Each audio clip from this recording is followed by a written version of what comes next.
चलिए, तो पिछली क्लास में हमने ये वाला क्वेश्चन किया था। आज हम इससे आगे बढ़ते हैं और हम ये वाला क्वेश्चन करते हैं।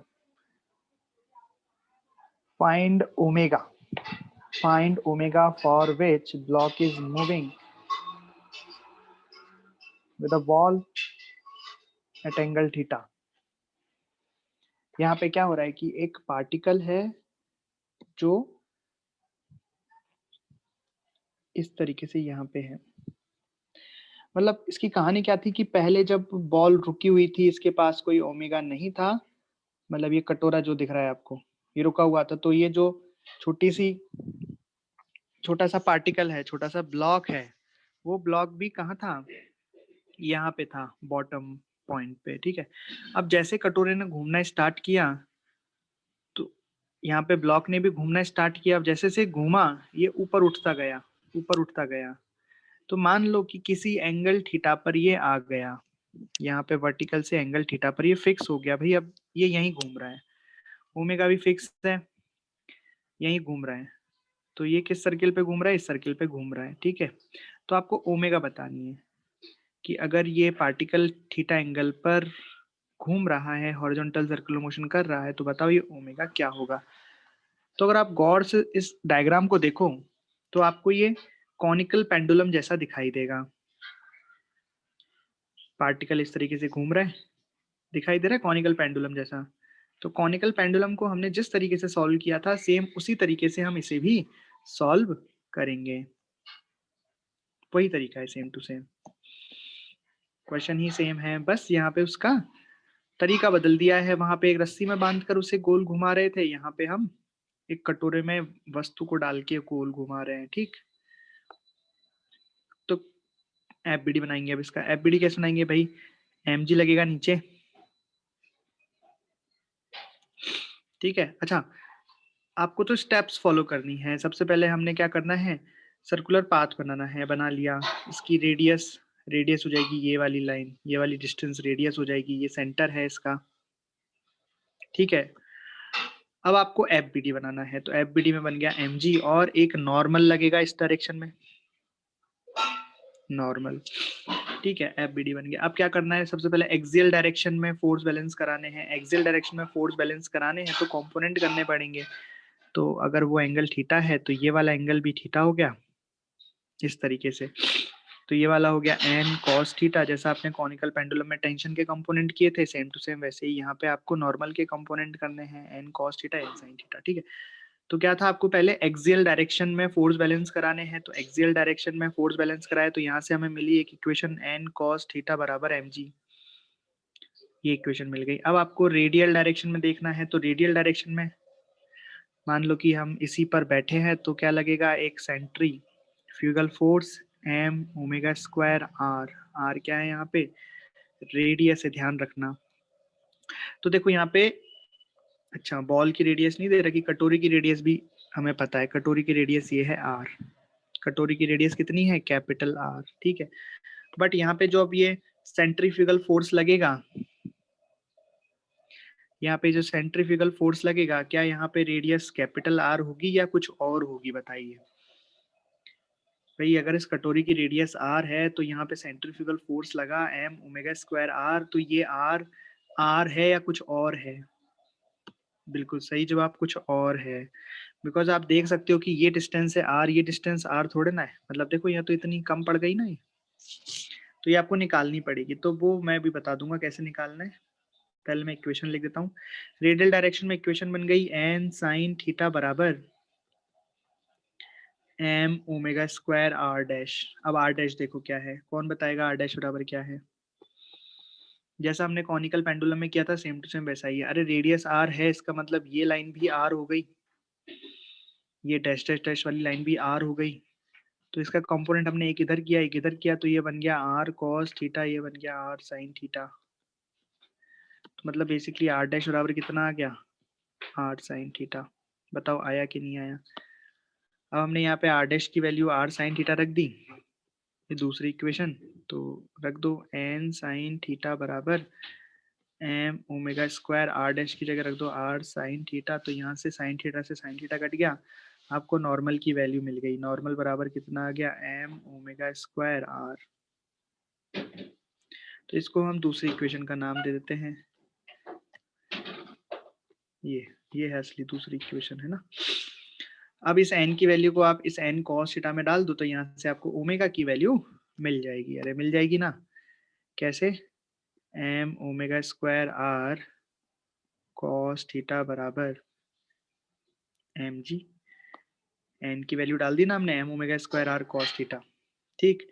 तो यहाँ से ओमेगा स्क्वायर आपको मिल गया, m से m गया, g upon r cos theta. आप देखोगे कि फॉर्मूला भी सेम आ गया, जो कॉनिकल पेंडुलम में ओमेगा और थीटा के बीच में रिलेशन बनता था वही रिलेशन यहाँ भी आ गया। बस वहां पे उसको लेंथ बोलते थे, रस्सी की लेंथ, यहाँ पे उसे हमने रेडियस बोला है, बाकी सब कुछ सेम है। आई समझ में बात?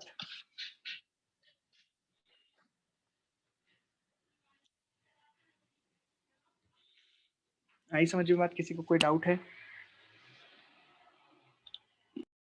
चलिए तो इस सवाल को हम समझते हैं। तो ये सवाल बहुत बहुत अच्छा सवाल है। देखो अभी तक आपने जितने भी क्वेश्चन किए थे सारे हॉरिजॉन्टल सर्कुलर मोशन के थे, वो भी सर्कुलर हॉरिजॉन्टल सर्कुलर मोशन का ही है। लेकिन अभी तक आपने जितने भी क्वेश्चंस किए, मैंने आपको जितने भी क्वेश्चंस कराए, उन सभी में ओमेगा कांस्टेंट था। मतलब हम जो इक्वेशंस बना रहे थे केवल एक्सियल डायरेक्शन में एंड रेडियल डायरेक्शन में ही बना रहे थे।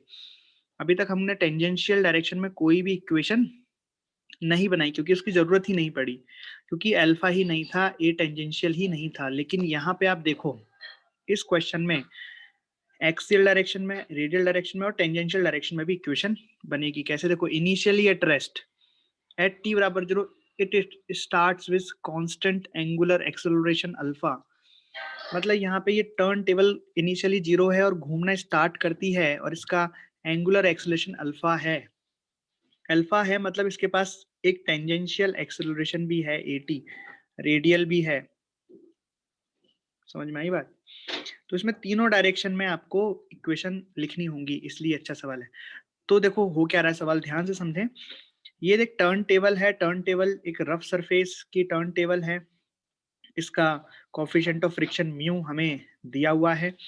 इनिशियली ब्लॉक यहाँ पे रखा हुआ है, कोई दिक्कत नहीं है, ब्लॉक नहीं फिसल रहा है। लेकिन सोचो ये घूम रही है, अब घूमना स्टार्ट हो गई, घूमते जा रही है, घूमते जा रही है, घूमना तेज होता जा रहा है, तेज होता जा रहा है, बहुत तेज हो रहा है। तो कभी ना कभी तो एक ऐसा मोमेंट आएगा जब ये ब्लॉक यहाँ से फिसल जाएगा। आप ऐसा करके भी देख सकते हो।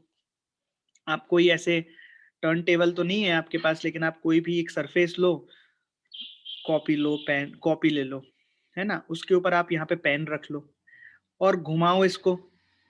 तो पहले तो पेन नहीं खिसकेगा, लेकिन एक पर्टिकुलर वेलोसिटी ऐसी आएगी जिसके बाद ये खिसक जाएगा, मतलब ये घूम नहीं पाएगा। समझ पा रहे हो आप? फील कर पा रहे हो?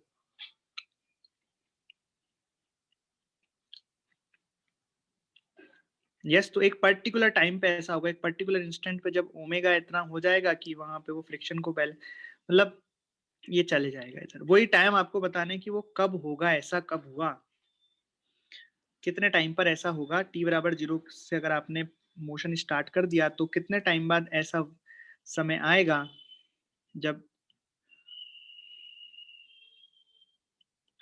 जब वो टेबल पे से उड़ जाएगा, पार्टिकल टेबल पे नहीं रहेगा, उड़ जाएगा टेबल से। ठीक है, करते हैं अपन। लेकिन सबसे पहले क्या करते हैं अपन, इसका एफबीडी बनाते हैं ना। चलिए एफबीडी पे ध्यान दीजिए। एफबीडी कैसे बनाएंगे? तो एक टर्न टेबल, हॉरिजॉन्टल टेबल है, इस पर एक ब्लॉक रखा है। तो सबसे पहले तो हम इस पे लगाएंगे एमजी, बिल्कुल लगेगा नीचे की तरफ एमजी। और ऊपर क्या लगेगा? ऊपर नॉर्मल लगेगा, बिल्कुल सही बात है। ये कौन सी डायरेक्शन हो गई? बेसिकली एक्सियल डायरेक्शन हो गई, राइट। और कौन से फोर्सेस लगेंगे इस पे? इसमें आप देख रहे हो कि इसके पास अल्फा भी है, एंगुलर एक्सेलरेशन अल्फा भी है। तो बेसिकली इस पर एक टेंजेंशियल डायरेक्शन में भी फोर्स लगेगा, टेंजेंशियल डायरेक्शन में भी फोर्स लगेगा, मतलब ऊपर नीचे तो लगेंगे ही। और साथ में एक इस पे इधर की साइड भी लगेगा, कौन सा? सेंट्रीफ्यूगल फोर्स बोल सकते हैं, है ना। चलिए इसका मैं ऐसे करता हूँ कि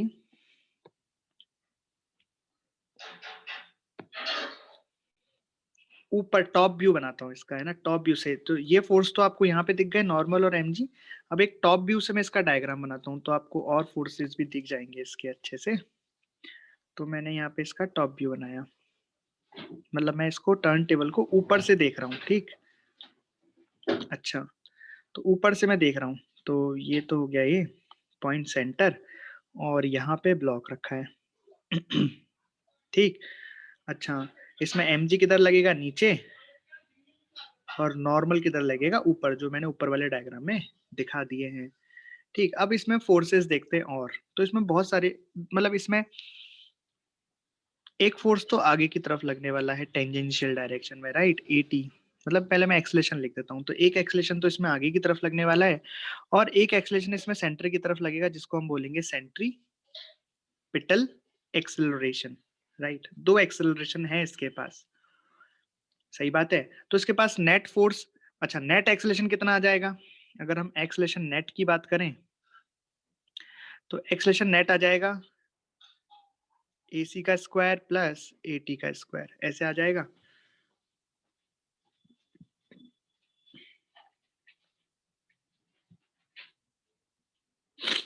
चलो खैर, ये आपको समझाने के लिए लिख दिया। अच्छा, इस पे फ्रिक्शन भी लगेगा, राइट। अब हम क्वेश्चन सॉल्व करते हैं।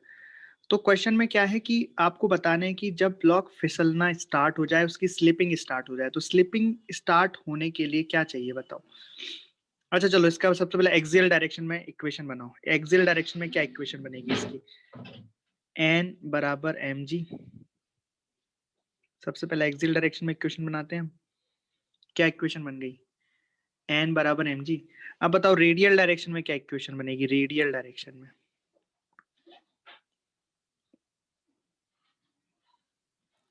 तो एक्चुअली इसमें अगर आप बोलो कि हम लिख दें कि फ्रिक्शन बराबर m ओमेगा स्क्वायर r, तो ये काइंड ऑफ गलत सा हो जाएगा। एक्चुअली ये फ्रिक्शन का ना एक कंपोनेंट है, यहाँ पे फ्रिक्शन इस डायरेक्शन में नहीं लगेगा। हम यहाँ पे ऐसे नहीं कहेंगे कि फ्रिक्शन यहाँ पे इस डायरेक्शन में लगेगा सेंटर की तरफ, नहीं। वो तब लगता जब अकेला AC होता।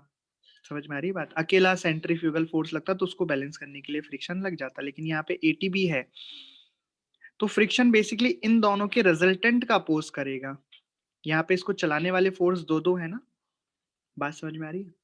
मतलब हाँ, मैं ऐसे बोल सकता हूँ कि फ्रिक्शन कहीं इधर उधर लगेगा, फ्रिक्शन का एक कंपोनेंट इधर आएगा, तो फ्रिक्शन का एक कंपोनेंट मैं ऐसे लिख सकता हूँ,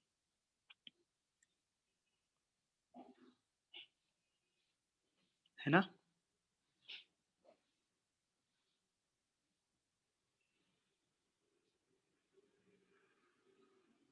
ठीक है, चलिए।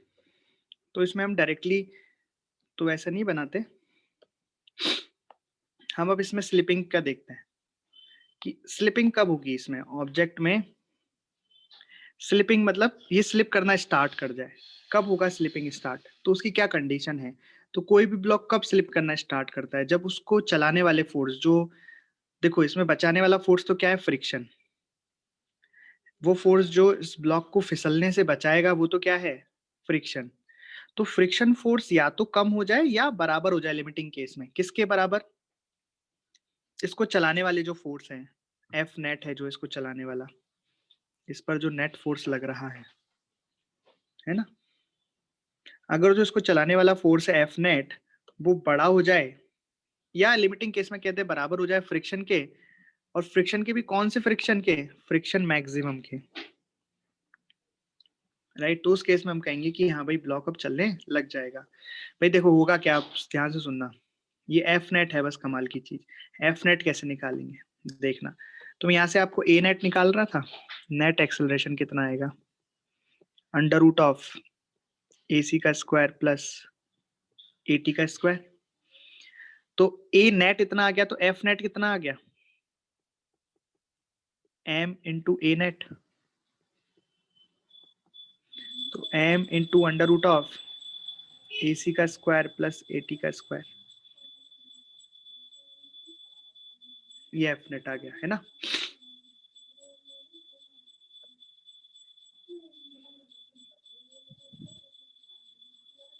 इस तरीके से। तो ये एफ नेट है। ये एफ नेट का मतलब जो फोर्स इस ब्लॉक को चलाना चाहता है, किसका आना चाहता है, अपनी जगह से मूव कराना चाहता है, और इसको बचाने वाला कौन है? फ्रिक्शन। अब जैसे जैसे अभी मैं आपको बताऊंगा, इसमें वैल्यू रखेंगे हम इसमें, तो ये ओमेगा का फंक्शन बनेगा कि जैसे जैसे ओमेगा बढ़ता जाएगा, वैसे वैसे ये एफ नेट भी बढ़ता जाएगा। तो एक मोमेंट ऐसा आएगा जब ये एफ नेट बढ़ते बढ़ते बढ़ते बढ़ते इस फ्रिक्शन मैक्सिमम के बराबर हो जाएगा, उस वक्त ये ब्लॉक चलना स्टार्ट कर देगा। खैर, तो फ्रिक्शन की मैक्सिमम की वैल्यू क्या आती है, म्यू इंटू एन। तो यहाँ पे म्यू तो म्यू दे रखा है और नॉर्मल कितना है हमने यहाँ से निकाल लिया एक्सियल डायरेक्शन में इक्वेशन लगा के, mu M G less than और इक्वल टू एफ नेट। अब एफ नेट क्या है देखो, M under root of A C. A C का मतलब क्या होता है, सेंट्रीपिटल एक्सेलरेशन, जिसका फॉर्मूला क्या होता है, ओमेगा स्क्वायर आर का स्क्वायर, ए सी का स्क्वायर है ना, प्लस एटी। एटी क्या होता है, टेंजेंशियल एक्सेलरेशन। टेंजेंशियल एक्सेलरेशन होता है अल्फा इंटू आर का स्क्वायर। ये समझ में आया आपको क्या लिखा मैंने भाई, इसमें वैल्यू डाल दी, M under root of omega square R का स्क्वायर प्लस अल्फा आर का स्क्वायर। ये आ गया एफ नेट जो इस ब्लॉक को चलाना चाहता है। सही बात है। और बचाने वाला कौन है, फ्रिक्शन। फ्रिक्शन इसको रोक के रखेगा, जिधर भी नेट फोर्स लग रहा है उसके अपोजिट डायरेक्शन में फ्रिक्शन उसको रोक के रखेगा। हम उन दोनों को बैलेंस करा रहे हैं, वो मोमेंट होगा आखिरी मोमेंट जब ब्लॉक रुका हुआ है, उसके बाद वो अपनी जगह से हिल जाएगा। ठीक, ये इक्वेशन बन गई। ये इक्वेशन में डाउट है किसी को? अभी बता दो बस, ये ओमेगा क्या लिखूं मैं, ओमेगा कैसे लिखूं, ओमेगा क्या होगा बताओ। ये ओमेगा एक टाइम का फंक्शन है। ओमेगा का मतलब क्या है, ये इस मोमेंट पर ये ओमेगा वेरिएबल है। बताओ ये ओमेगा वेरिएबल है या कांस्टेंट है? ये जो एंगुलर वेलोसिटी है यहाँ पे राउंड टेबल की, ये वेरिएबल है कि कांस्टेंट है? वेरिएबल है। क्या होगी इसकी इक्वेशन? अगर ये वेरिएबल है तो कुछ ना कुछ इसकी इक्वेशन होगी। इक्वेशन क्या होगी इसकी बताओ? तो यहाँ से देख लें, यहाँ से कि इनिशियल ओमेगा कितना था, 0। इसके पास एंगुलर एक्सेलरेशन कितना है, अल्फा। तो इक्वेशन लगा सकता हूँ यहाँ पे, कौन सी, ओमेगा फाइनल बराबर omega initial plus alpha T. तो किसी टाइम टी पर जिस वक्त ये जस्ट फिसलने वाला है उस वक्त ओमेगा कितना हो जाएगा, ओमेगा 0 प्लस अल्फा टी। ये आया समझ में? ओमेगा बराबर अल्फा टी निकल के आया। बस आपको यहाँ पे अब रख देना है। तो ये कितना हो गया, mu M G. Limiting case में हम इसको बराबर लिख देंगे, एम अंडरवुड ओमेगा स्क्वायर मतलब अल्फा का स्क्वायर टी का square, alpha square T square R का whole square plus alpha R का होल स्क्वायर। दोनों साइड मैंने क्या कर दिया, दोनों साइड में स्क्वायर कर देता हूँ, तो इधर भी स्क्वायर बन जाएगा। दोनों साइड स्क्वायर करने पर देखो क्या आएगा, ये बन जाएगा म्यू एम जी का स्क्वायर बराबर एम स्क्वायर, इनको भी स्क्वायर कर देता हूँ, तो बन जाएगा अल्फा की पावर 4 टी की power 4 R square plus alpha square R square. हमें निकालना क्या है, हमें वो टाइम निकालना है। तो बताओ टाइम कितना आ गया। तो इस वाले टर्म को इधर ले आता हूँ, तो ये कुछ इस तरीके से बन जाएगा, म्यू एम जी का square minus M square alpha square R square बराबर टी की पावर 4 डिवाइडेड बाय कितना आ गया, एम स्क्वायर अल्फा की पावर 4 आर स्क्वायर। तो यहां से हमें टी की वैल्यू मिल गई। तो टी की वैल्यू कितनी हो जाएगी, इसको आप वो कर दो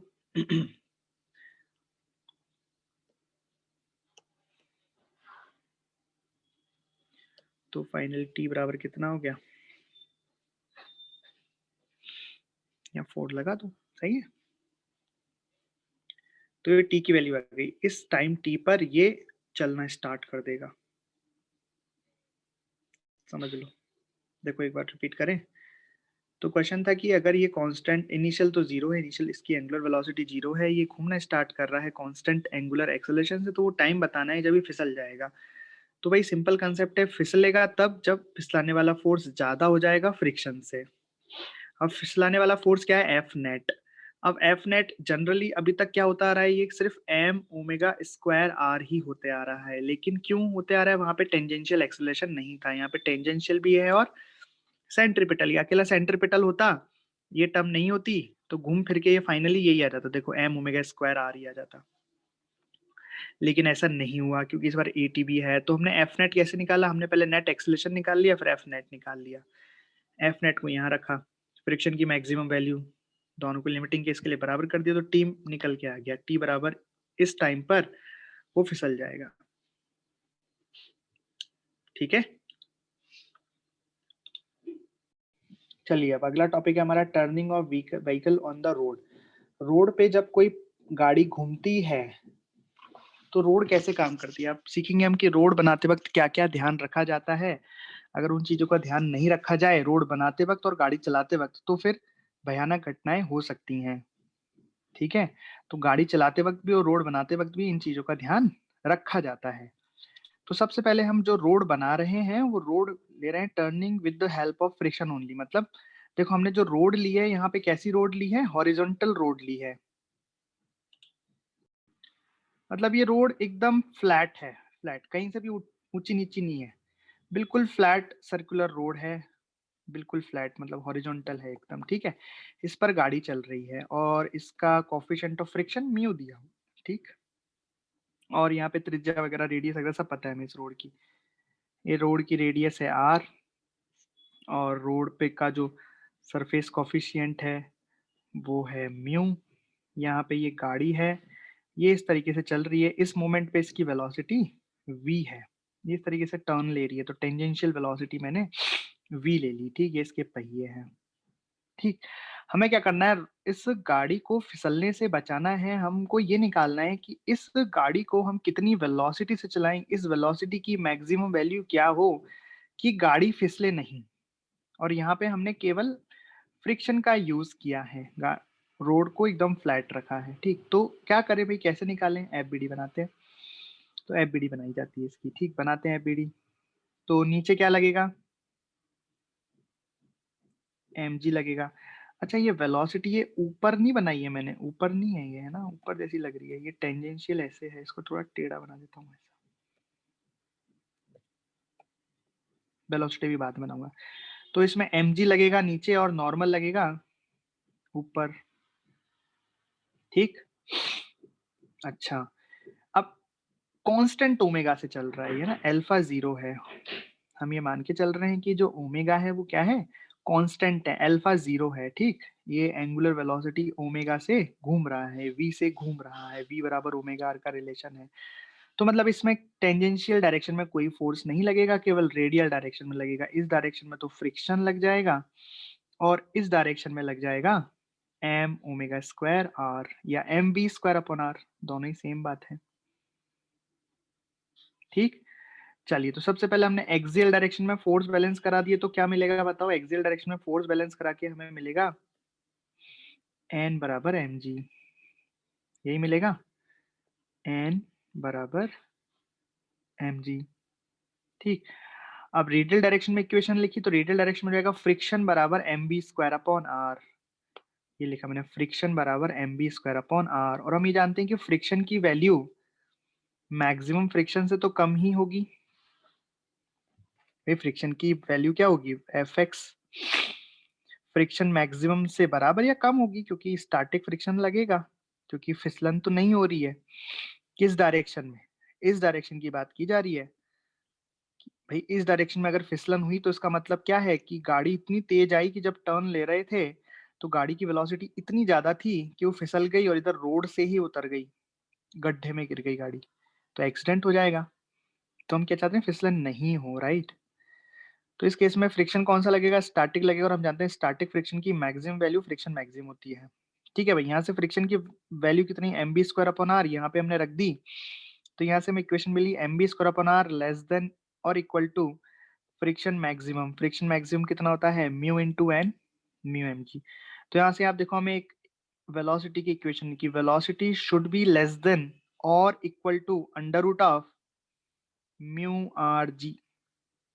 इसका मतलब जो वेलोसिटी होगी, अब ध्यान रखोगे इसमें, ध्यान क्या रखना है कि जब भी हम किसी गाड़ी को ऐसे घुमा रहे हैं किसी टर्न पर और रोड फ्लैट है, रोड बिल्कुल फ्लैट है ना, तो आपको जो वेलोसिटी है अपनी गाड़ी की, वो velocity under root of mu R G से कम रखनी पड़ेगी, या बराबर भी रख सकते हो।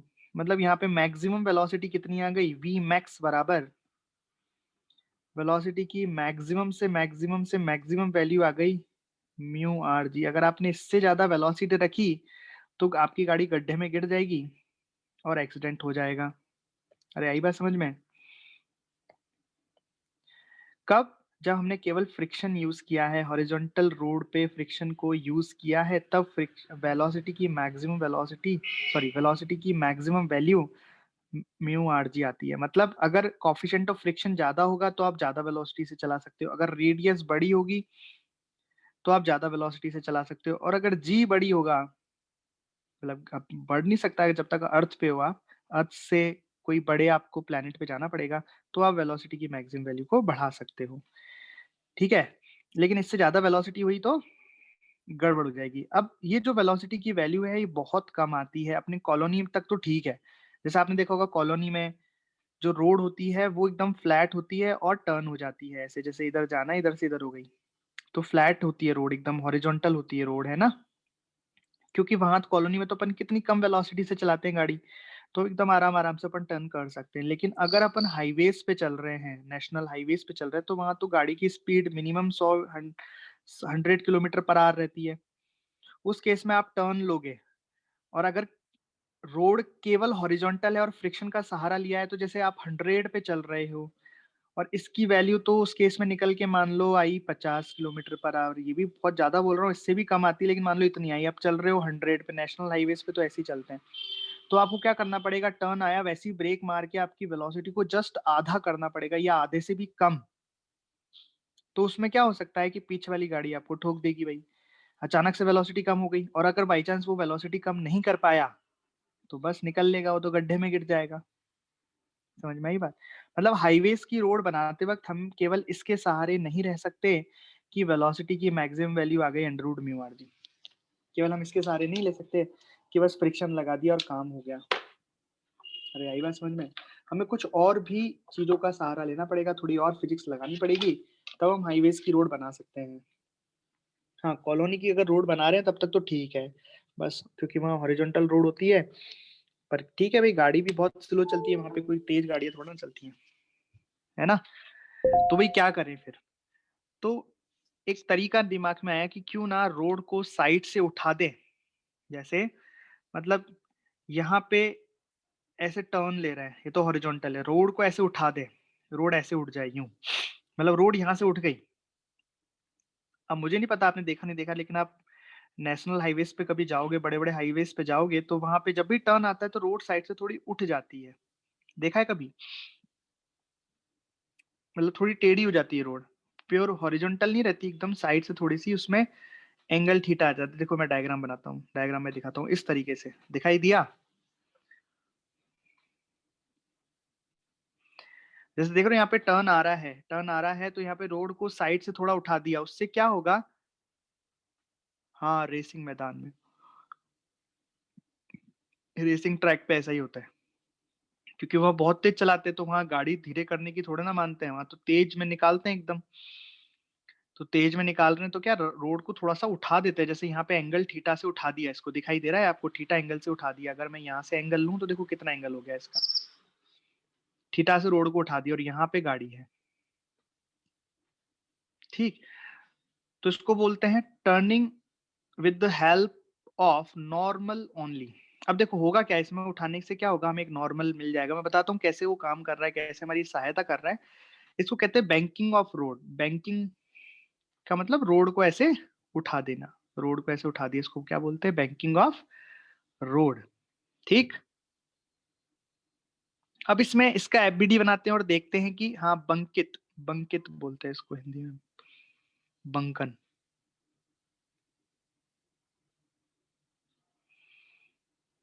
ठीक, चलिए अब इसका एफबीडी बना के हम देखते हैं कि है क्या। तो देखो एक बार मैं एफबीडी आपको यहाँ बना के दिखाता हूँ। जैसे एक गाड़ी है, ये मान लो ऐसे मैंने बना दिया, तो एक तरीके से इंक्लाइन प्लेन पर रखी है गाड़ी, तो इंक्लाइन प्लेन पर एमजी ऐसे लगेगा नीचे, नॉर्मल ऐसे लगेगा, अरे लगेगा। चलिए, एक चीज आपको अभी फील करनी पड़ेगी कि ये जो सड़क है, मतलब सड़क तो दिख ही रही है आपको, तो सेंट्रीफ्यूगल किधर बनेगा सड़क का, मतलब ये जो कार अभी घूम रही है इसका अगर हम सर्किल ड्रॉ करें तो सर्किल कैसा होगा? भैया अब एफबीडी बना रहे हैं, रेडियल डायरेक्शन एक्सियल डायरेक्शन ढूंढनी पड़ेंगी, तो उसके लिए सर्किल ड्रॉ करना पड़ेगा। तो बेसिकली सर्किल कैसा होगा? ये जो रोड, ये जो गाड़ी जा रही है, सर्किल कैसा होगा? ऐसा होगा क्या, या फिर ऐसा होगा?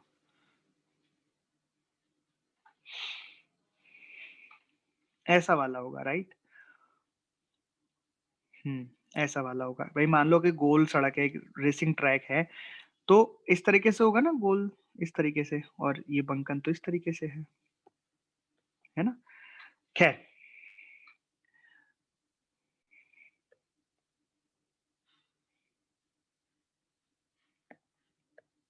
तो हम बनाते हैं एफबीडी और देखते हैं। मान लो हमने रोड को इस तरीके से इतना उठा दिया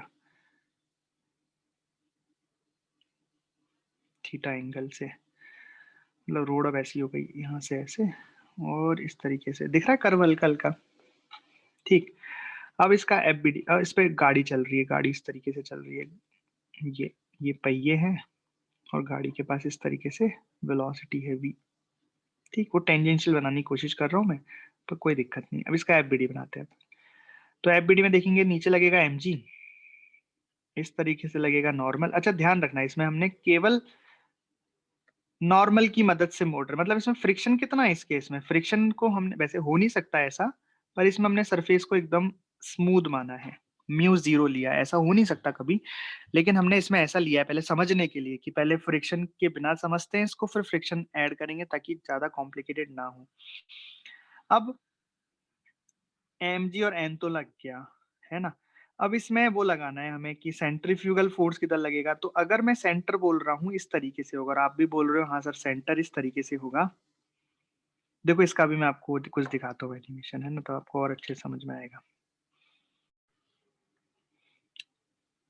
देखो ये वाला, तो इसमें मैंने आपको क्या दिखाया है, इसमें भी ये हॉरिजॉन्टल सरफेस है, हॉरिजॉन्टल रोड है, जो फर्स्ट केस हमने लिया था, है ना?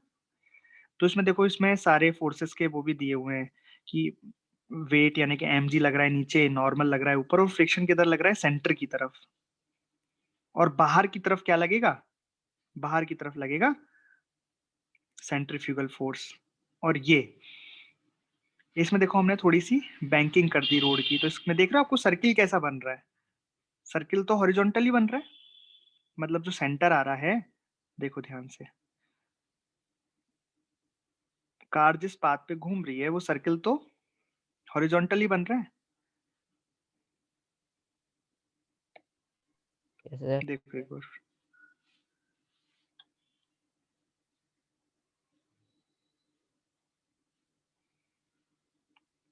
मतलब सेंट्रीफ्यूगल फोर्स जो लगेगा वो तो हॉरिजॉन्टल डायरेक्शन में लगेगा, क्योंकि सेंटर तो हॉरिजॉन्टल में, मतलब नीचे नहीं आया है, उसी प्लेन में आया है जिस प्लेन में गाड़ी घूम रही है। गाड़ी हॉरिजॉन्टल प्लेन में ही घूम रही है, ठीक इस तरीके से।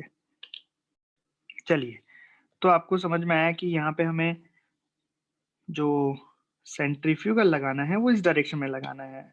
मान लेते हैं mv² अपॉन r, मान लेते हैं कि जो जिस पाथ पर ये कार सर्कुलर मोशन कर रही है उसकी रेडियस है r, और यहाँ पे इसकी वेलोसिटी कितनी है? v वेलोसिटी है, तो सेंट्रीफ्यूगल कितना हो गया? mv² upon r। ठीक, चलिए, अब हमें गाड़ी को फिसलने से बचाना है। गाड़ी को फिसलने की टेंडेंसी इसमें दोनों साइड हो सकती है, किधर? नीचे भी तो फिसल सकती है और ऊपर भी फिसल सकती है। अगर वेलोसिटी जरूरत से ज्यादा हो गई तो कार इधर की साइड गड्ढे में गिर जाएगी, और अगर वेलोसिटी जरूरत से ज्यादा कम हो गई तो इधर गड्ढे में गिर जाएगी। क्यों? mg का कंपोनेंट आएगा ना इस पे। चलिए, तो कंपोनेंट करते हैं इसमें, मतलब तो mg के कंपोनेंट किए, तो mg का कंपोनेंट एक इधर और एक इधर। हम जानते हैं ये वाला कंपोनेंट होता है mg साइन थीटा, और ये वाला होता है mg कॉस थीटा। अब हम देख रहे हैं कि यहाँ तो कंपोनेंट mv² अपॉन r के भी हो सकते हैं, तो कर देते हैं कंपोनेंट mv² अपॉन r के भी। तो mv² अपॉन r के कंपोनेंट, एक कंपोनेंट ऐसे और एक कंपोनेंट ऐसे। थीटा देखो इसमें एंगल की थीटा कैसा आएगा, ये वाला अगर एंगल थीटा है तो करस्पॉन्डिंग एंगल से मैं इस वाले एंगल को भी थीटा बोल दूंगा, ये वाला एंगल थीटा। तो ये वाला आ गया आपके पास mb² upon r sine theta, इस साइड का कंपोनेंट, और उस साइड का कंपोनेंट आ गया mb² upon r cos theta. ठीक, तो यहां से अगर आप देखो तो क्या क्या मिल गया हमें, एक तो हमें ये मिल गया कि नॉर्मल बराबर आ गया mb² upon r sine theta plus mg cos theta. मैं लिख देता हूँ यहाँ पे, वैसे भी नॉर्मल का कोई काम नहीं है लेकिन मिल तो गया, mg cos theta plus mb² upon r sign theta. ठीक, और दूसरी साइड हमने क्या देखा कि इंक्लाइन में ऊपर की साइड कितना फोर्स लग रहा है mb² upon r cos theta, और नीचे कितना लग रहा है mg साइन थीटा। अगर गाड़ी को मस्ती से चलाना है, अच्छे से चलाना है, तो हमें इन दोनों फोर्सों को बराबर करना पड़ेगा। अदरवाइज अगर mg साइन थीटा बड़ा हो गया तो गाड़ी इधर गड्ढे में गिर जाएगी, अगर mb² upon r cos theta बड़ा हो गया तो गाड़ी उधर की साइड रोड से बाहर निकल जाएगी, है ना। तो हमने इन दोनों फोर्सों को बराबर कर दिया।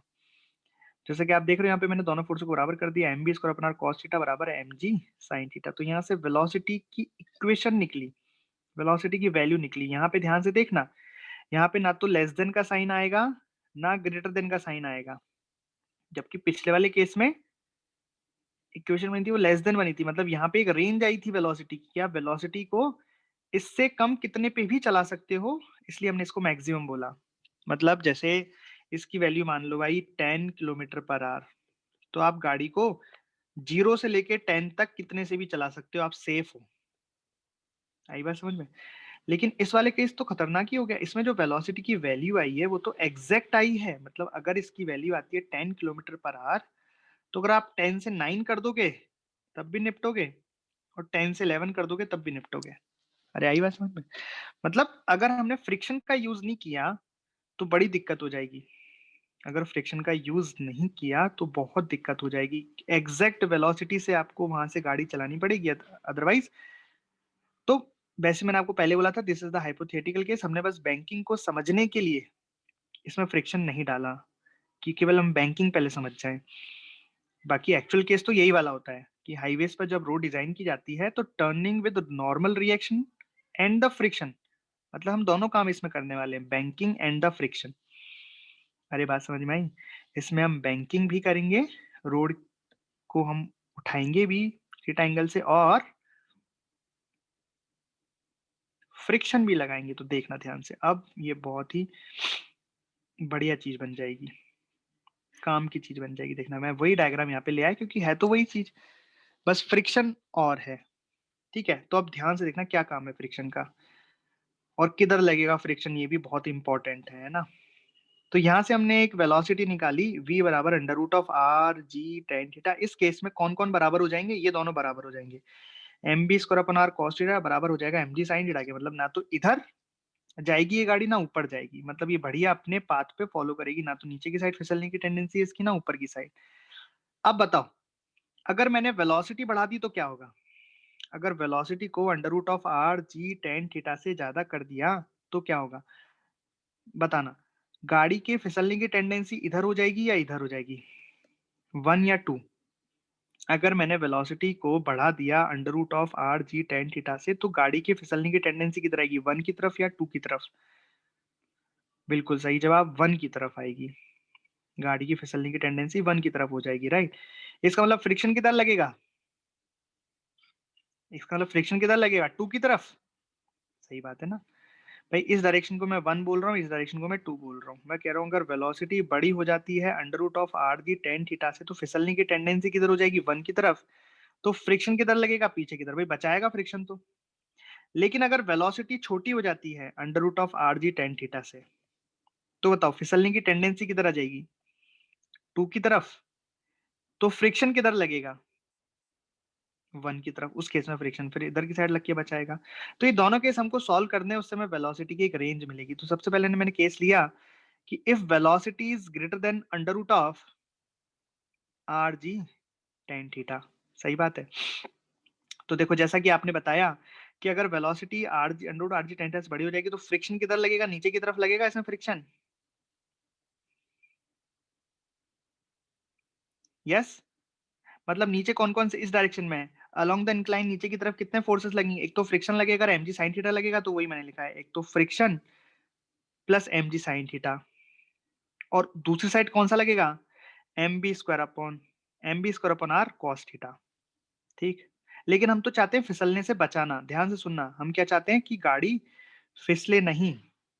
ध्यान से देखना, नीचे की साइड तो कौन कौन से फोर्स लग गए, फ्रिक्शन लग गया और एम जी साइन थीटा लग गया, और ऊपर की साइड कौन सा लग गया, M B square upon R cos theta. तो फिसलने की टेंडेंसी किधर है, वेलोसिटी ज्यादा है ना, तो फिसलने की टेंडेंसी ऊपर है, राइट। तो मतलब इसमें फिसलाने वाला फोर्स कौन सा है, M B square upon R cos theta, ये कौन सा फोर्स है, ये फिसलाना चाहता है गाड़ी को ऊपर की तरफ। तो ये फोर्स कम होना चाहिए, या लिमिटिंग केस में बराबर कर सकते हैं इसके, इसलिए यहाँ पे लेस देन इक्वल टू का साइन आया। समझ में आई बात, ये फोर्स कौन सा है, फिसलाने वाला फोर्स। अब फ्रिक्शन जिधर साइड है वो तो ऑब्वियस है बचाने वाला होगा, तो बचाने वाला ज्यादा होना चाहिए ना फिसलाने वाले से, तभी तो गाड़ी बचेगी, इसलिए मैंने यहाँ लेस देन इक्वल टू का साइन लगाया।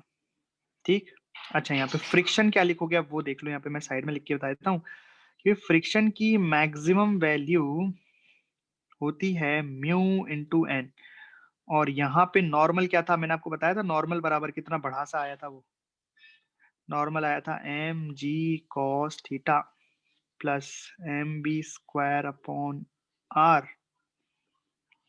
Sign theta. ठीक, तो यहां से आपने फ्रिक्शन मैक्सिमम की वैल्यू यहां रखी, तो देखो सॉल्व किया है मैंने, आप देख लो इसको आराम से, सॉल्व किया है, बस वैल्यू रख दी इसमें, फ्रिक्शन मैक्सिमम की रख दी, एम सेंटर की, सॉल्व करके वेलोसिटी का हमने एक, यहाँ से वेलोसिटी की वैल्यू आई, velocity should be less than और equal to this, velocity should be less than और इक्वल टू दिस, मतलब ये वेलोसिटी की मैक्सिमम वैल्यू आ गई, इससे ज्यादा वेलोसिटी नहीं करनी है अपन को, वरना तो फ्रिक्शन भी नहीं बचा पाएगा फिर।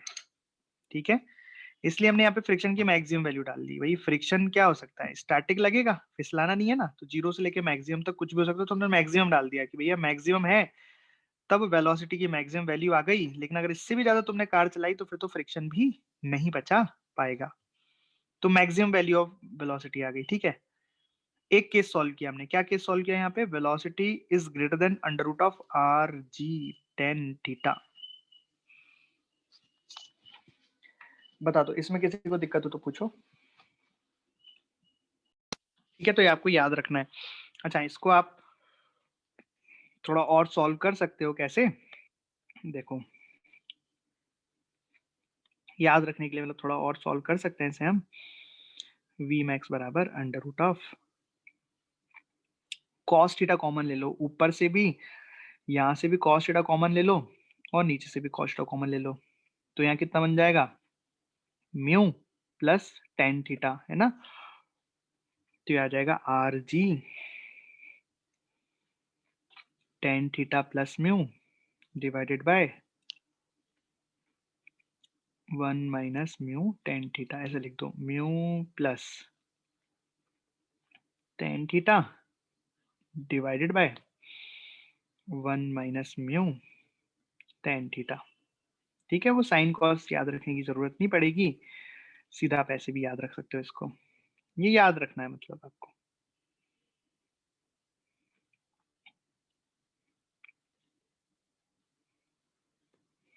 ठीक है,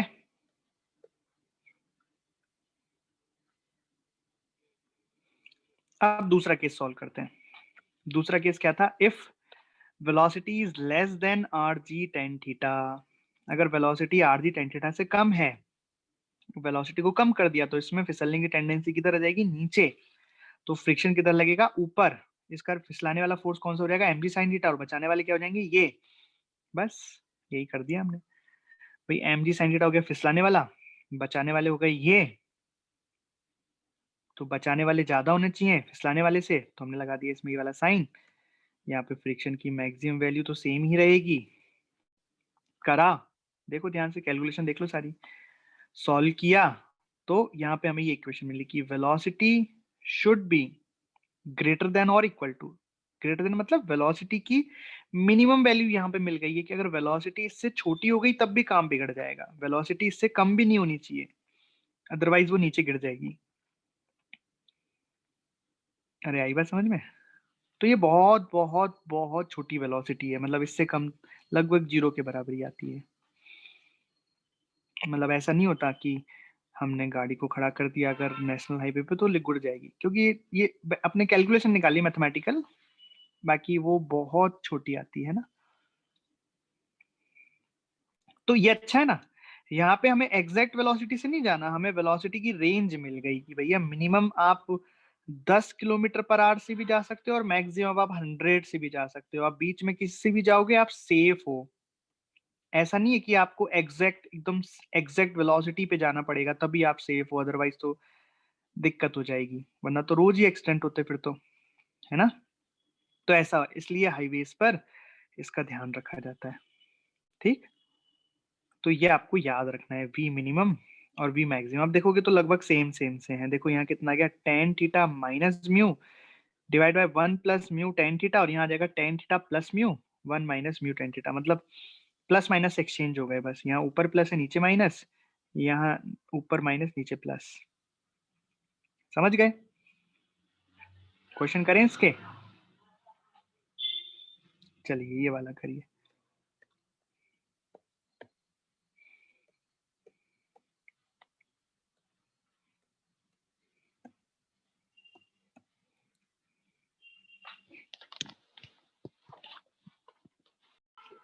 चलिए सॉल्व करें।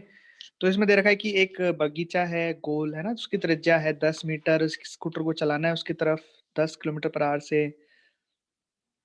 तो बताना है कि इसका कोण कितना होना चाहिए। तो एग्जैक्ट वेलोसिटी से चलाना चाहते हैं हम इसे, फ्रिक्शन विक्शन की जानकारी दी नहीं है हमें इसमें। तो बेसिकली कौन सा केस हो गया, ये सेकंड वाला केस हो गया।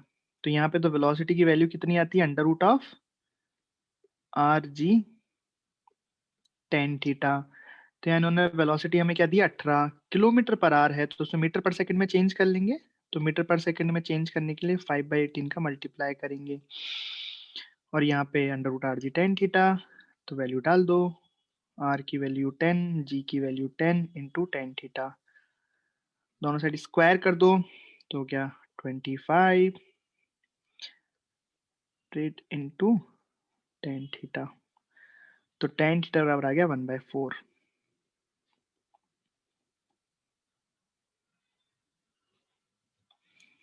ठीक, चलिए दूसरा करिए।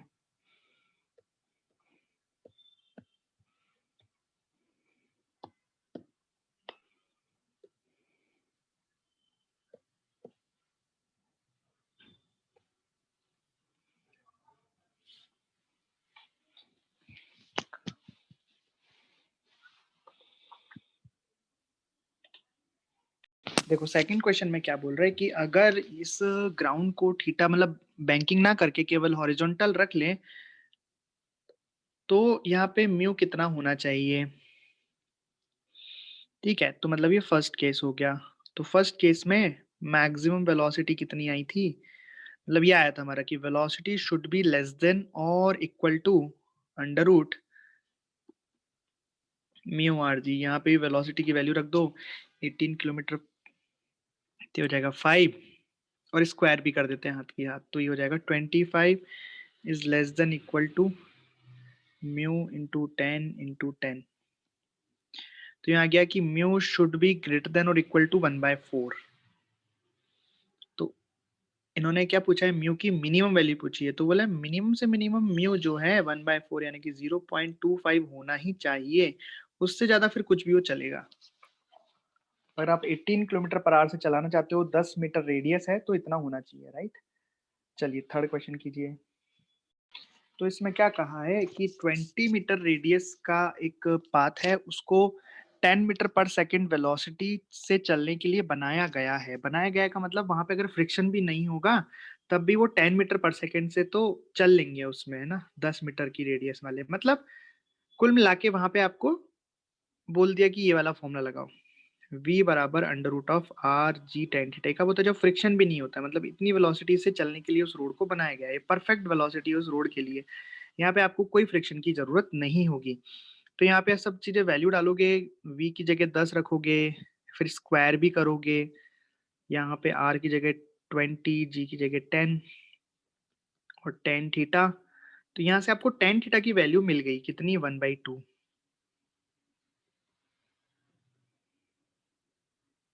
अब आपको पूछा है कि अच्छा म्यू दे दिया इसका 0.5, तो इस रोड पर चलने के लिए मैक्सिमम एवं मिनिमम वेलोसिटी आपको निकालनी है।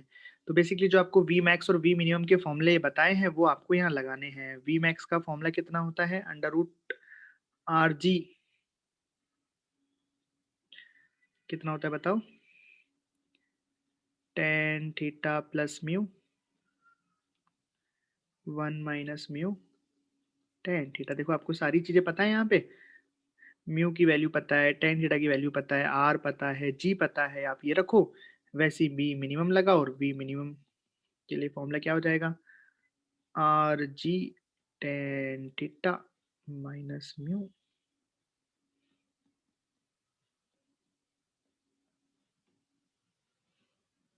ठीक, तो इस तरीके से आपका हॉरिजॉन्टल सर्कुलर मोशन हो गया। तो आप अब circular motion, vertical circular motion, तो इसमें जो पार्टिकल या कोई भी चलेगा सर्कुलर पाथ पर, यह सर्कुलर पाथ हॉरिजॉन्टल नहीं होगा, वर्टिकल होगा, इसलिए इसको बोलते हैं वर्टिकल सर्कुलर मोशन। इसमें पाथ जो होगा वैसे वर्टिकल प्लेन में होगा। ठीक, अब यहाँ पे भी यूनिफॉर्म सर्कुलर मोशन हो सकता है, नॉन यूनिफॉर्म हो सकता है। जिस तरीके से हॉरिजॉन्टल में भी यूनिफॉर्म नॉन यूनिफॉर्म दोनों तरीके से हो सकता था, वैसे यहाँ भी हो सकता है। तो फर्स्ट क्वेश्चन में आपको दिया है कि एक सर्कुलर पाथ है, वर्टिकल सर्कुलर पाथ, देखा स्पीड ब्रेकर टाइप का है, तो ये कुछ बड़ा स्पीड ब्रेकर है, गाड़ी छोटी है, पहाड़ जैसा है कुछ ये, पर पहाड़ ऐसे एकदम गोल नहीं होता, ये एकदम सर्कुलर है ना, मतलब इसको अगर कंप्लीट कर दो तो एक सर्कल बन जाएगा रेडियस आर का। तो क्वेश्चन क्या है? A car moves on the bridge, हाँ ब्रिज है, चलो ये ब्रिज है ना, यहाँ से यहाँ तक जाना है, with a constant speed v, find normal reaction force on the car for the given angle theta. मतलब ये गाड़ी v वेलोसिटी से इस तरीके से इस पर चल रही है मजे से, जब ये इस पॉइंट पर आती है, यहाँ से एंगल थीटा पर, उस मोमेंट पर इस कार पर लगने वाला नॉर्मल रिएक्शन, भाई कार इसको धक्का मारेगी तो ये ब्रिज इसको धक्का मारेगा, वो नॉर्मल रिएक्शन आपको फाइंड करना है। तो कैसे करोगे? देखो ये फर्स्ट क्वेश्चन है, मैं करके दिखाता हूँ आपको।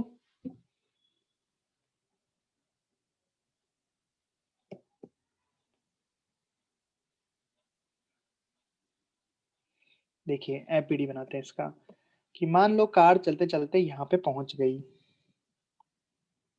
ठीक, इसकी वेलोसिटी तो ऐसी होगी टेंजेंशियल v, कंपोनेंट करते हैं। mg कैसे लगेगा? mg तो ऐसे लगेगा नीचे, अरे ऐसे लगेगा mg तो। ठीक, और कौन से फोर्स लगेंगे इसमें? mg तो नीचे हो गया, वेलोसिटी ऐसे हो गई, हाँ नॉर्मल। तो नॉर्मल तो कैसे लगता है? नॉर्मल तो कांटेक्ट सरफेस के परपेंडिकुलर लगता है, इस तरह लगेगा नॉर्मल। सही बात है।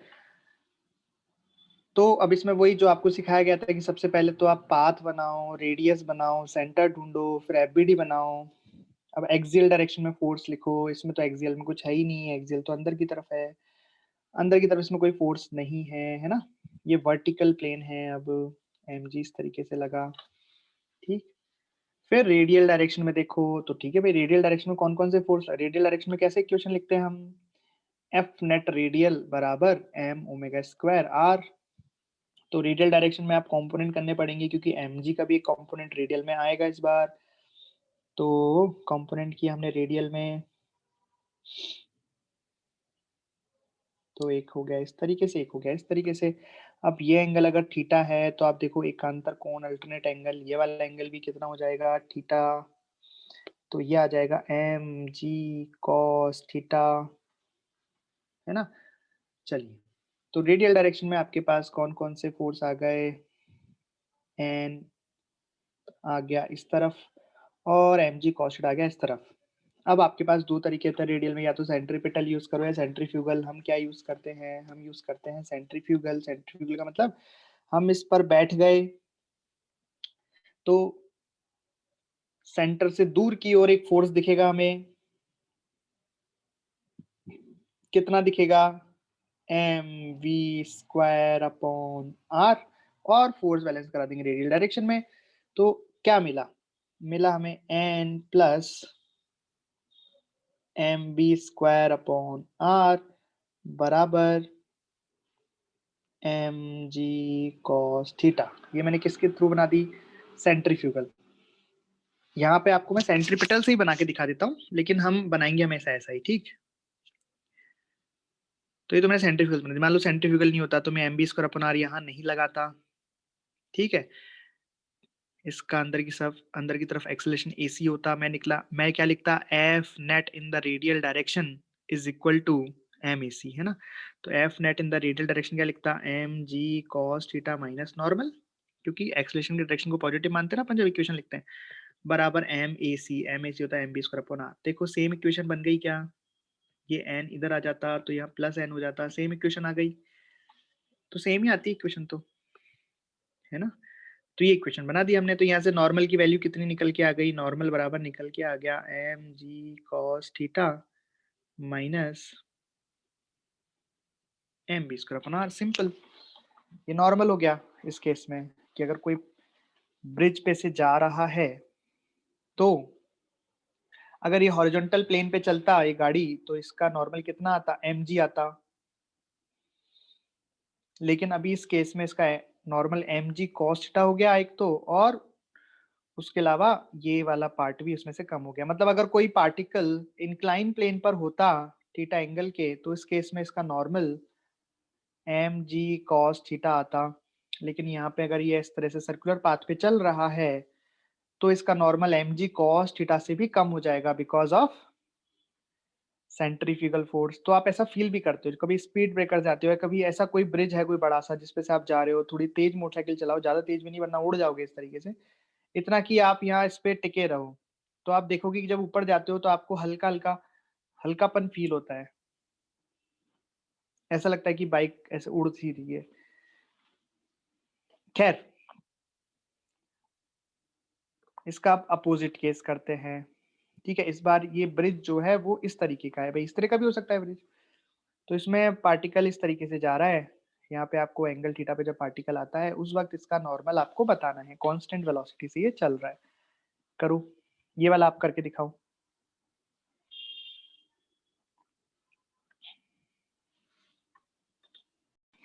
चलिए करते हैं अपन सॉल्व, है ना। एफबीडी बनाते हैं अच्छे से, ठीक है। ओके, तो गाड़ी सबसे पहले कहाँ गई? यहाँ पे इस पॉइंट पे निकालना है। गाड़ी आ गई यहाँ, है ना। और नीचे क्या लगा? नीचे लगेगा एम जी, नॉर्मल लगेगा इस तरह सेंटर की तरफ। नॉर्मल तो सेंटर की तरफ ही लगता है, ठीक। यहाँ पे भी हम एक्सेल डायरेक्शन में कोई क्वेश्चन नहीं लिख सकते, क्योंकि एक्सेल तो अंदर वाली डायरेक्शन है, यहाँ पे इस डायरेक्शन में कोई फोर्स नहीं लग रहा है। जो फोर्स लग रहा है वो रेडियल में लग रहा है। तो रेडियल डायरेक्शन में हम कंपोनेंट कर लेते हैं। तो यहाँ कंपोनेंट एमजी के करने पड़ेंगे। एमजी एक कंपोनेंट इधर आ जाएगा और एक कंपोनेंट इस तरीके से इधर आ जाएगा। अच्छा, ये एंगल थीटा है तो यहाँ से मैं करस्पॉन्डिंग एंगल ये वाला एंगल थीटा बोल सकता हूँ। तो ये आ गया यहाँ पे एम जी कॉस थीटा, ठीक। ओके, अब हमेशा की तरह हम जाके बैठ जाएंगे गाड़ी में और हम आ गए एक नॉन इनर्शियल फ्रेम। तो यहाँ पे हमें सेंट्रीफ्यूगल किधर लगेगा? सेंट्रीफ्यूगल में सेंटर के अपोजिट लगता है, तो सेंट्रीफ्यूगल यहाँ पे इस बार इधर की तरफ लगेगा। और कितना लगेगा? ये लगता है M B square upon R. तो ये आ जाएगा M we square upon R. Equation लिख देंगे तो क्या आ गया? एन बराबर M G cos theta plus M B square upon R, इस तरीके से। पूछो। यहाँ पे एक पेंडुलम है। पेंडुलम मतलब यहाँ से हिंज्ड है, यहाँ से इसे छोड़ दिया गया, रिलीज कर दिया गया इसको।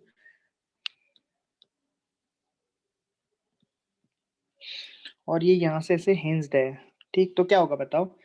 ये इस तरीके से पाथ फॉलो करेगा और यहाँ तक आएगा। तो जब ये अपनी इस वर्टिकल पोजीशन में आ जाएगा उस वक्त इस रस्सी में टेंशन क्या होगा ये निकालना है। रस्सी का टेंशन निकालना है जब ये इस तरीके से मोशन करता हुआ वर्टिकल पोजीशन में आ जाए, तो इस रस्सी में टेंशन क्या होगा? ऑप्शन आपके सामने है, बताओ। ठीक है, करें? तो भाई कौन सी सिचुएशन बनानी है हमें? जब ये वर्टिकल हो जाए, इस डायरेक्शन में आ जाए, मतलब यहाँ इस पोजीशन में आ जाए, ऐसे घूमता हुआ, यहाँ से ऐसे घूमता हुआ ये इस पोजीशन में आ जाए, है ना?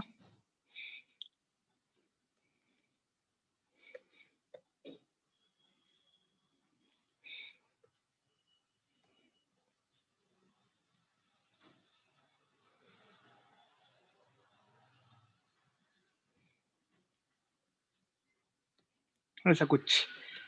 तो मान लो ऐसे घूमता हुआ ये इस पोजीशन में ऐसे आ गया, है ना? तो जब ये नीचे आएगा, यहाँ पे पहुंच जाएगा, तो इसके पास कुछ ना कुछ वेलोसिटी भी आ जाएगी। ऑब्वियसली यहाँ पे इसके पास कुछ ना कुछ वेलोसिटी आ जाएगी, है ना? मान लो वेलोसिटी आ गई v। अब मैं इसका एफबीडी बनाता हूँ। v में निकाल लूंगा, अभी v निकालना कोई बड़ी बात नहीं है, वो तो पुराना कॉन्सेप्ट है। तो यहाँ पे वेलोसिटी v आ गई। अच्छा, अब इसका मैं एफबीडी बनाता हूँ, तो इसमें नीचे लगेगा mg, बिल्कुल सही बात है। ऊपर रस्सी है तो लगेगा टेंशन t, बिल्कुल सही बात है। और चूंकि सर्कुलर मोशन में रोटेट कर रहा है, तो इसमें एक सेंट्रीफ्यूगल भी लगेगा। हमेशा की तरह हम इस ऊपर जाके बैठ जाएंगे और सेंट्रीफ्यूगल लगाएंगे सेंटर से दूर। कितना? mv² upon l। यहाँ पे जिस ये पाथ पर चल रहा है उसकी रेडियस कितनी है? l है। ठीक। तो मतलब बेसिकली यहाँ पे इक्वेशन क्या बन गई टेंशन की? टेंशन बराबर यहाँ पे आया mg प्लस mv²अपॉन l। अब वेलोसिटी निकालनी है ना? तो वेलोसिटी निकालने के लिए वैसे तो देखो डायरेक्टली मैं बोल सकता हूँ, यहाँ से हमने जस्ट रिलीज किया है, l हाइट नीचे आया है, तो यहाँ पे वेलोसिटी इसकी हो गई √2gh। पर फिर भी मैं निकाल के दिखा देता हूँ, अभी अगले सवालों में नहीं निकालूंगा। कैसे निकालेंगे? एनर्जी कंजर्वेशन लगा के। हम एनर्जी कंजर्वेशन इसमें यूज करेंगे। ये इनिशियल पोजीशन हो गई, ऐसा हमने बहुत किया है एनर्जी कंजर्वेशन के टाइम पे। ये फाइनल पोजीशन हो गई, है ना? एनर्जी कंजर्वेशन लगा दिया। Kinetic energy initial plus potential energy initial बराबर के final plus you final. Kinetic energy initial 0। अब पोटेंशियल एनर्जी इनिशियल लिखनी है तो हमें कहीं ना कहीं रेफरेंस मानना पड़ेगा। तो रेफरेंस कैसे लेते हैं? कहीं पे भी एक हॉरिजॉन्टल लाइन ड्रॉ कर देते हैं, वो लाइन कहीं पे भी हो सकती है, जहां मन करे वहां मान लो। मैं इसकी इनिशियल पोजीशन को ही मान लेता हूँ रेफरेंस। तो यहाँ पे कितना आ गया? 0। काइनेटिक एनर्जी फाइनल कितनी होगी? ½ mv² माइनस mgl, क्योंकि l डेप्थ नीचे आ गया रेफरेंस से, नीचे आते तो माइनस लगाते हैं। ठीक। तो यहाँ से हमने सॉल्व किया तो v बराबर कितना आ गया? m से m गया √2gl। तो वेलोसिटी का यूज करके इस वेलोसिटी को मैं यहाँ पुट करके टेंशन की वैल्यू निकालूंगा। तो ये वेलोसिटी आ गई √2gl। यहाँ पे हम वैल्यू को पुट करेंगे वेलोसिटी की, तो ये कितना बन जाएगा? देखो, ये बन जाएगा mg plus m/l v²। v² कितना हो गया? 2gl, l से l गया, तो टेंशन की वैल्यू कितनी आ गई? 3mg।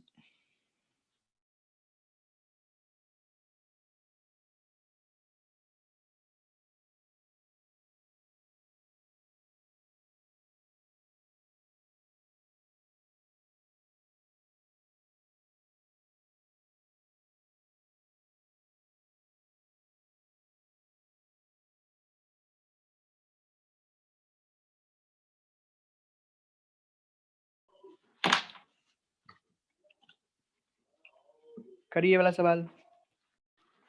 चलिए करें इसको, बड़ा ही सिंपल है। क्या करें? एफबीडी बनाए। यहाँ से छोड़ा, ये यहाँ तक पहुंचा, यहाँ पे टेंशन बतानी है। ठीक, तो सेम तरीका है। mg t। अब क्या करें? mg के कंपोनेंट करने पड़ेंगे। एक कंपोनेंट ऐसा, यहाँ पे वेलोसिटी वेरिएबल है, वेलोसिटी बढ़ती जा रही है। एक कंपोनेंट ऐसा, ठीक है। मैं अगर यहाँ पे करस्पॉन्डिंग एंगल लूँ तो ये थीटा, तो ये वाला कंपोनेंट हो गया एम जी कॉस थीटा, ये हो गया एम जी साइन थीटा। ठीक है, और मैं यहीं पे आके बैठ जाता हूँ, तो एक फोर्स और लगेगा जिसका नाम है सेंट्रीफ्यूगल फोर्स। वो सेंटर से दूर लगता है और वो लगता है m we square upon r. अब देखो, अगर मैं रेडियल में इक्वेशन लिखूंगा तो कितनी बन गई, टी बराबर M G cos theta plus m we square upon r. Length l है तो एल।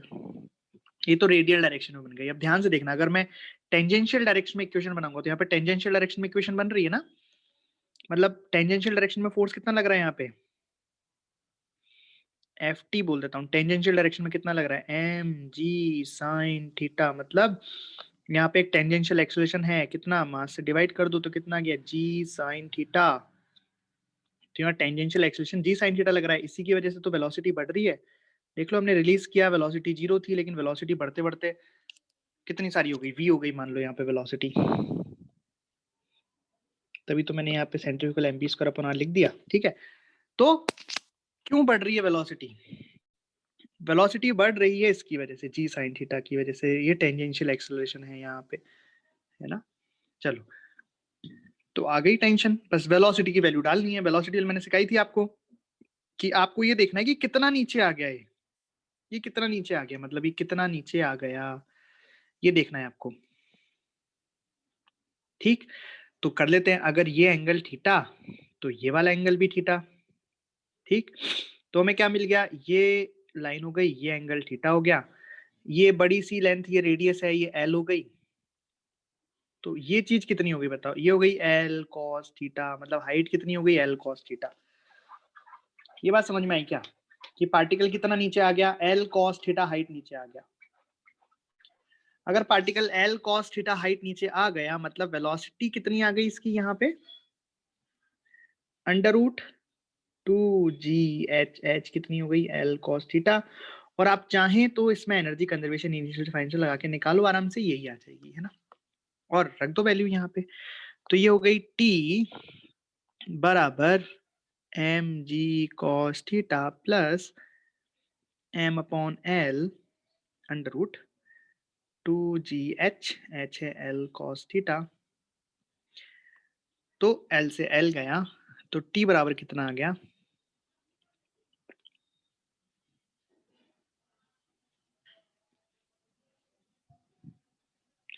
3mg cos theta.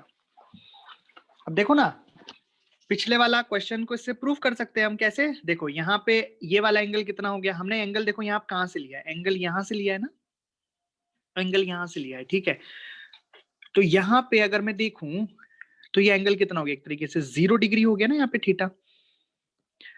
तो इस वाले रिजल्ट में अगर मैं थीटा को 0 डिग्री डालूंगा तो cos 0 कितना हो जाएगा, 1। तो टी बराबर कितना आ गया, 3mg। देखो 3mg आया था हमारा।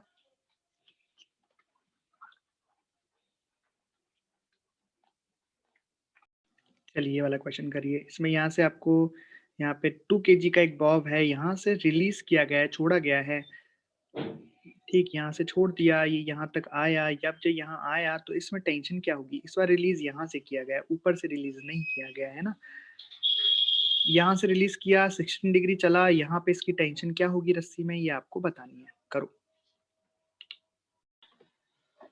चलिए भाई।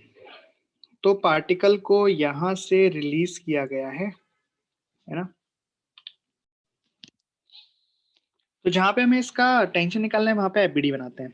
यहाँ पे निकालना है टेंशन, तो नीचे लगा mg, इधर लगेगा टेंशन, हर बार की तरह सेम कर रहे हैं एकदम अपन, है ना। अब इक्वेशन बनाओगे रेडियल डायरेक्शन में, एक्सियल डायरेक्शन में, टेंजेंशियल डायरेक्शन में। एक्सियल इक्वेशन बनाओगे तो हमें mg के कंपोनेंट करने पड़ेंगे, क्योंकि mg यहाँ पे इस तरीके से है। तो mg का एक कंपोनेंट इधर आ गया और एक कंपोनेंट ऐसे आ गया। थीटा देखेंगे अपन, तो ये 37 है, तो करस्पॉन्डिंग एंगल इसको भी मैं 37 लिख सकता हूँ। तो ये हो गया बेसिकली एम जी कॉस 37 और ये हो गया बेसिकली एम जी साइन 37। तो ये कितना हो गया, एम जी कॉस 37 होता है 4/5। ठीक है भाई, इक्वेशन लिखते हैं। एक्सियल डायरेक्शन में तो कोई इक्वेशन है नहीं, रेडियल डायरेक्शन में इक्वेशन लिखते हैं तो दो तरीके से लिखते हैं, सेंट्रीपिटल का यूज करके या सेंट्रीफ्यूगल का यूज करके। हम हमेशा की तरह सेंट्रीफ्यूगल का यूज करेंगे। तो सेंट्रीफ्यूगल सेंटर से दूर की तरफ लगा देते हैं, कितना लगा देते हैं, m we square upon radius, और यहाँ पे जिस सर्कल को फॉलो कर रहा है उसका रेडियस है लेंथ एल। एल, अच्छा वेलोसिटी क्या होगी, पार्टिकल को जब यहाँ से छोड़ा तो यहाँ तो वेलोसिटी 0 थी, लेकिन इसका टेंजेंशियल एक्सेलरेशन है कुछ ना कुछ हर मोमेंट पे। जैसे इस मोमेंट पर है mg sin 37, तो इसकी वजह से वेलोसिटी बढ़ती जा रही है। यहाँ बढ़ते बढ़ते वेलोसिटी मान लो हो गई v। तो जब इक्वेशन लिखा हमने तो इक्वेशन आ गई t बराबर m into g 4/5 plus m we square upon l. वैसे हमें वैल्यू पता है, m की पता है, l की पता है, सबकी पता है, पर वेलोसिटी की वैल्यू और निकाल लेते हैं, फिर सबकी वैल्यू एक साथ रख के आंसर निकाल देंगे। अब वेलोसिटी की वैल्यू कैसे निकालें, दो तरीके हैं, या तो हम इनिशियल से लेके फाइनल तक एनर्जी कंजर्वेशन लगा दें, या फिर डायरेक्ट भी हम कर सकते हैं, वो रिजल्ट एनर्जी कंजर्वेशन से ही आया है। यहाँ से हमने रिलीज किया है तो हम देखेंगे कितना हाइट ये नीचे आया। तो बेसिकली ये इतना हाइट नीचे आया, ये वाली हाइट हमको निकालनी है और √2gh हम कर देंगे, तो हाइट निकाल लेते हैं। ठीक है, तो हाइट कैसे निकाले देखते हैं। ठीक है, हाइट निकालनी है ना, तो ये बेसिकली इतना नीचे आ गया, ये इतना नीचे आ गया है ना, ये हाइट हमें निकालनी है। इसको थोड़ा सा मैं और आगे कर दूं, यहां से हम देख सकते हैं कि ये वाली हाइट हमें निकालनी है। कौन सी, ये वाली, कितना नीचे आ गया। तो अब ध्यान से देखना कि ये लेंथ है एल, है ना। तो अगर मैं एक बड़े वाले ट्रायंगल, पहले तो इस वाले ट्रायंगल में देखता हूँ, इस वाले ट्रायंगल में ये दिख रहा है आपको ट्रायंगल, इसमें ये बड़ी जो हाइपोटेनस है वो एल है। तो इस लेंथ, पूरी लेंथ को मैं क्या लिख सकता हूँ, एल कॉस 37। तो इस पूरी लेंथ को मैं लिख सकता हूँ यहां तक एल कॉस 37, एल कॉस 37। और अगर मैं इस ट्रायंगल में देखूं तो ये टोटल एंगल कितना हो गया, देखो एक बार, 53 डिग्री हो गया, 53 डिग्री। तो एल, इसको भी लिख सकता हूं मैं एल कॉस 53, इतनी लेंथ को मैं लिख सकता हूं एल कॉस 53। तो हमें जो हाइट चाहिए एच, हमें जो हाइट चाहिए एच, वो एच कितनी हो जाएगी, L cos 37 minus cos 53। Cos 37 और कॉस 53 रखूंगा, एल की वैल्यू 1 डालूंगा, कि 1 मीटर है लेंथ ना। कॉस 37 हो गया 4/5, कॉस 53 हो गया 3/5, तो ये कितना आ गया 1/5। तो एच बराबर कितना आ गया 1/5 मीटर। बस, तो यहाँ से वेलोसिटी निकाल लूंगा। वेलोसिटी कितनी हो गई, √2gh, √2gh, वैल्यू डाल दूंगा √2 इंटू 10 इंटू 1/5। तो ये कितना आ गया, 2 मीटर पर सेकेंड वेलोसिटी आ गई यहाँ पे। इस वेलोसिटी का यूज करके मैं यहाँ पे वैल्यूज रखूंगा सारी, तो देखते हैं क्या आता है। तो टी बराबर मास कितना है 2 kg का, तो 2 इंटू 10 इंटू 4/5 प्लस मास है 2, वेलोसिटी 2 का स्क्वायर, एल हो गया 1।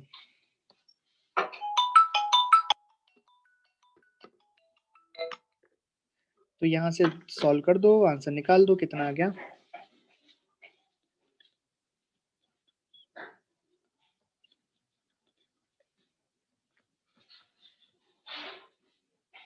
टी बराबर आ गया 24 न्यूटन। ये आंसर हो गया। ठीक है, देख लो, कोई डाउट तो पूछ लो।